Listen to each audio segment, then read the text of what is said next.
right, so this week's mini guitar lesson, I thought we'd continue our exploration of seventh chords. Last week, we covered the major 7 and the dominant 7, or straight 7 chord. I'll put the link to that up here, so you can click that if you want to check it out. This week, I thought we would dive in by talking about the minor 7th chords and the minor major 7th chords.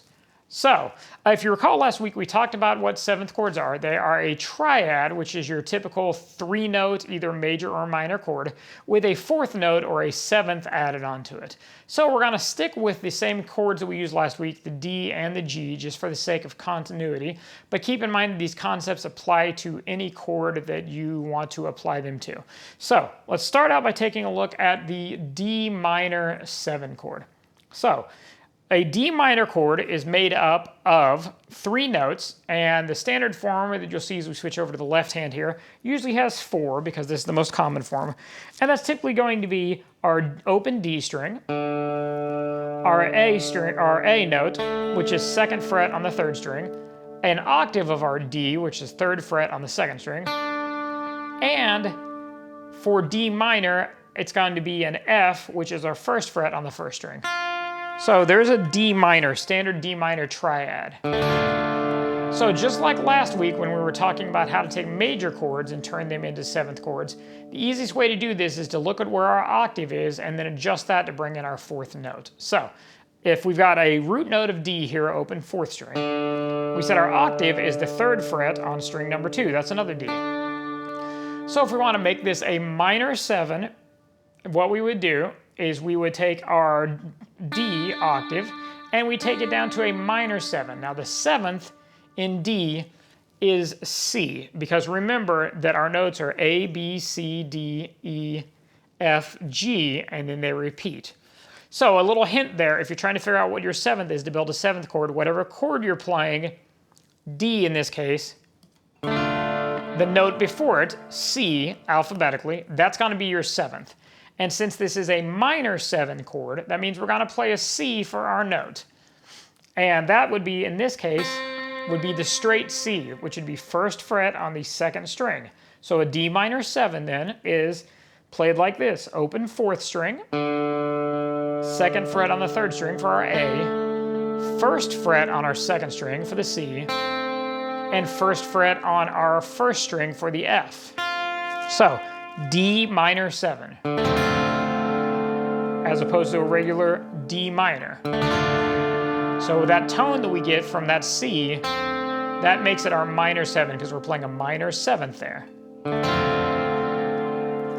All right, so then thinking about the next one, this one's named a little bit weird, but the other one then, since that has a minor 7th in it and we're playing a minor chord, then the other variation is what's called a minor major 7 chord. What that means is it's a minor chord with a major 7th in it.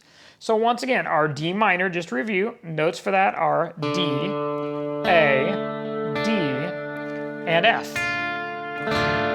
So we just learned D minor 7, and we said that our 7th for the minor 7 chord is C, that fret, fret number 1 on the 2nd string.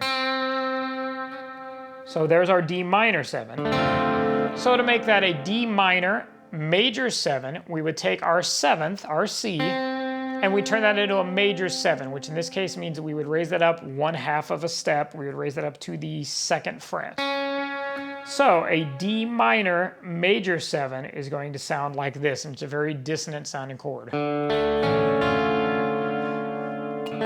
Kind of very spooky, kind of very dissonant, dare I say maybe a little bit of evil or dark sounding chord with that minor major 7. And what gives us that is we've got that 1/2 step between our root and our 7th, since it's a major 7 in this case. So those are only a 1/2 step apart, which gives it that very strange, eerie kind of quality.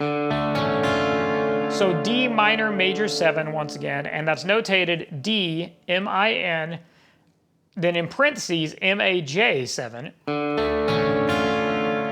is D, open 4th string, A, 2nd fret on the 3rd string, C sharp, 2nd fret on the 2nd string, and F, 1st fret on the 1st string.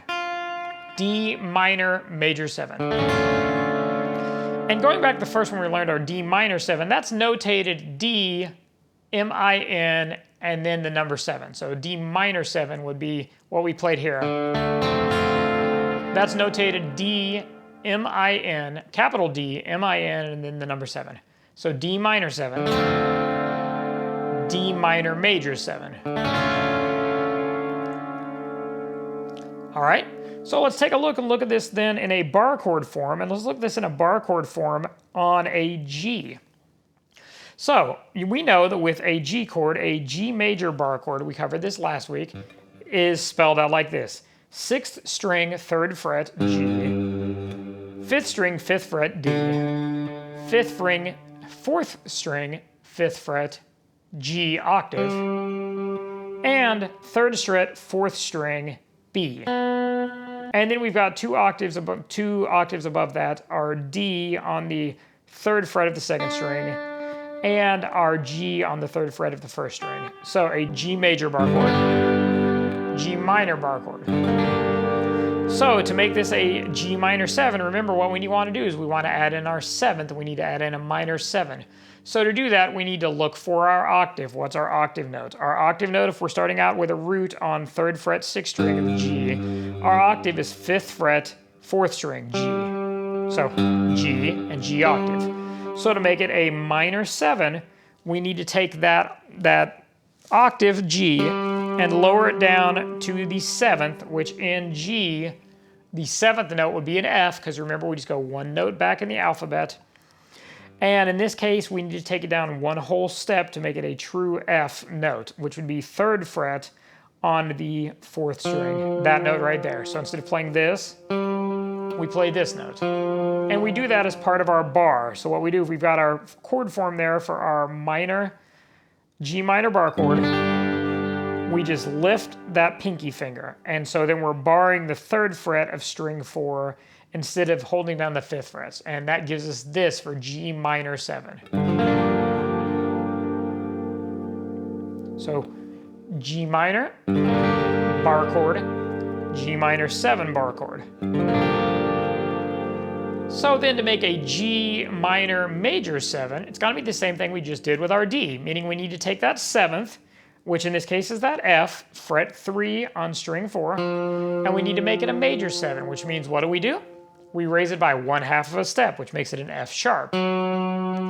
So our notes now become G, 3rd string on the 6th fret, D, 5th string on the 5th fret, F sharp, 4th string on the 4th fret,